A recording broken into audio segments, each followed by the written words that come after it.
According to the United States Surgeon General, we are in a loneliness epidemic. 1 in 4 adults report feeling completely isolated, disconnected, alone. But you chose to cut people off. You looked at your phone, saw their name, and decided, not today, not anymore. And here is what nobody talks about. You do not feel lonely. You do not feel broken. You have never felt more at peace. So when did this start? When did you become the person who walks away and does not look back? You were not always like this.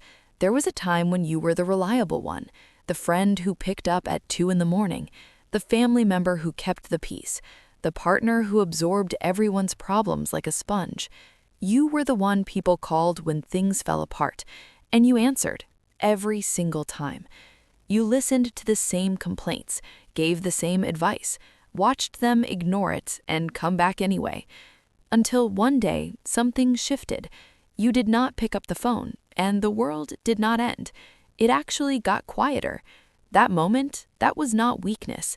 Your brain was doing exactly what it was designed to do. Psychologists have a name for this. Dr. Stephen Porges calls it the Polyvagal Theory. Your nervous system has different modes, and one of them is designed specifically for protection. When you've been drained too many times, when people have taken more than they have given, your brain does not wait for permission. It flips a switch. It moves you from social engagement mode into what researchers call the dorsal vagal response. In simple terms, shutdown, withdrawal, conservation. Not because you are broken, because your nervous system is doing its job, protecting your energy like it is a finite resource, which, by the way, it is. But here's the question. Where did your nervous system learn that people were a threat in the first place? For many of us, the answer goes back further than we would like to admit.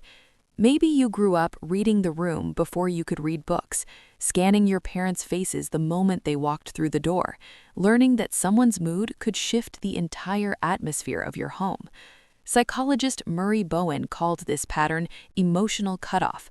It's what happens when a child learns that closeness comes with a cost, that love and unpredictability are a package deal. So you adapted. You became the one who could sense tension before anyone spoke, the one who learned that the safest place was often alone. And now, as an adult, that same pattern shows up every time someone gets too close. It's not a flaw. It's a blueprint your younger self drew to survive.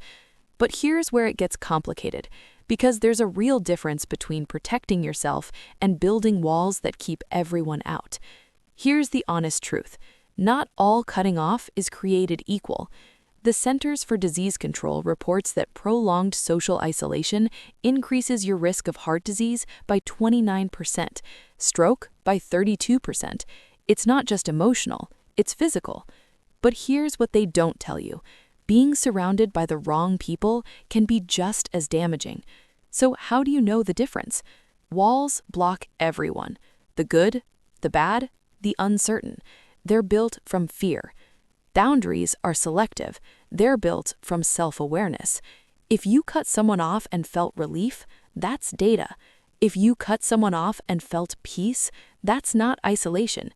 That's protection.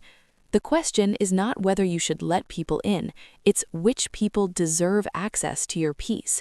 And chances are, you already know exactly who those people are. You've been watching them for years. Here's something fascinating about people who cut others off. You don't do it randomly. You do it because you've become incredibly good at recognizing patterns. That friend who only calls when they need something, you spotted it by month 2. That family member whose compliments always come with conditions, you learned their rhythm years ago.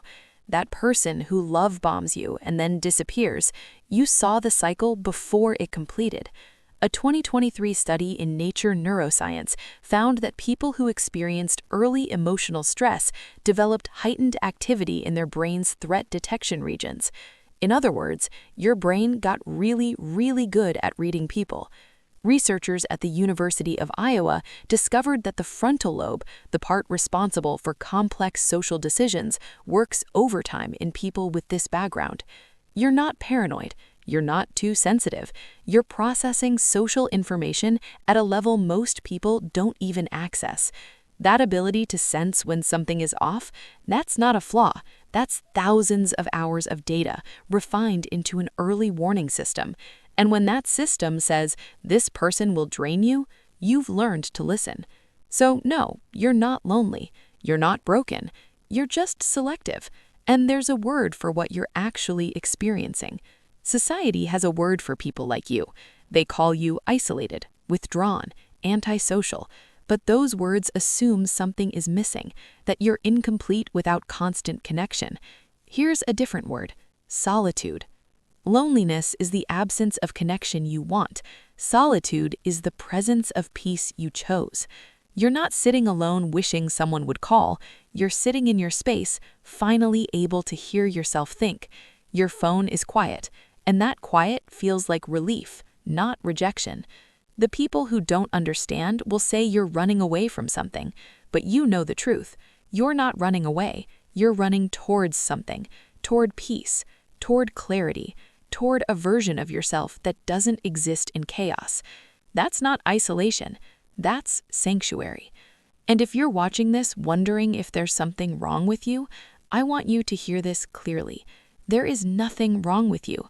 You're not cold. You're not heartless. You're not incapable of love. You're someone who learned the hard way that not everyone deserves access to your energy.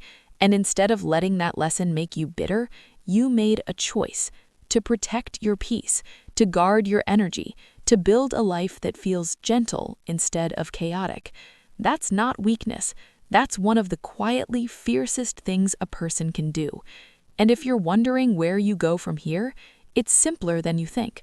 Harvard's 75-year study on happiness found one thing. It's not about how many people you have in your life. It's about having the right ones.